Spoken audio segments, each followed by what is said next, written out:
Hello and welcome to the first episode of Indie Gear News. Today I'm going to be discussing what does the GH5 really mean for filmmakers. So the GH5 is a really interesting release. We've heard a lot of details about it now and just basically all the specs. But moving on now, I think it's really interesting to kind of think, well, what is this camera actually going to do? What's it going to change in the world? It's still just a camera, but what are the implications of its release? So the USB-C in the camera is a really interesting feature. USB-C has been slowly coming more and more into popular technology. It is going to be the future standard of technology, without a doubt. Basically, if you don't know, USB-C can transfer data, it can transfer power, and it can transfer video just like an HDMI. So by including that on the GH5, it means that Panasonic is really trying to future-proof their camera in a lot of ways. It's a statement. It's saying, no, this is going to be a camera that you can use for several years, and they're including a port that's actually going to allow you to do that without having to upgrade soon. They haven't actually said if the USB-C can be used as an HDMI or as an extra power socket, but I think it's going to be really interesting that it's included anyway.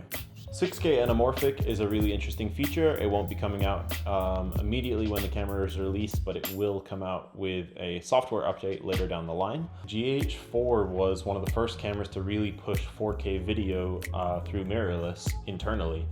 So it was a pretty big deal at that point, and now 3 years later, being able to do 6K is just a step up. It's something that normally you wouldn't actually be able to do with low-end, budget-friendlier cameras. It's usually very expensive, high-end film equipment that can only allow that. So that's going to be really interesting just because it's going to allow filmmakers a lot broader spectrum of footage and being able to shoot in 6K and put it down to 4K and just loads of stuff. I think it's going to be a really interesting tool. The most interesting part about this, though, for me, is what is the answer going to be from Sony and from Canon? Panasonic is clearly targeting them right here, saying like, here's our cards, they're on the table, what are you going to do about it? By releasing all of these features in the camera that are actually going to be future-proofed, Sony and Canon are going to have to answer back to this in the marketplace in one way or another. They're going to have to release things that compete, otherwise their customers are just going to shift over to the Panasonic infrastructure. So that's going to be the biggest thing from the GH5. I really think it's going to change things, not independently for filmmakers, but as a market as a whole, for an industry. A lot of indie is going to definitely have some sort of alteration from this camera. It's going to stretch beyond what the images actually are and move to the industry as a whole. So that was it for this week.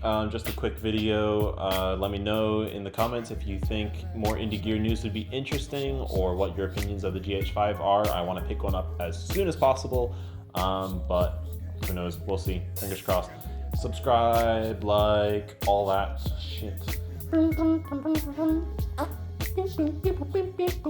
Also considering making a video of all the specs about the GH5, so let me know if that's something you'd actually want to watch.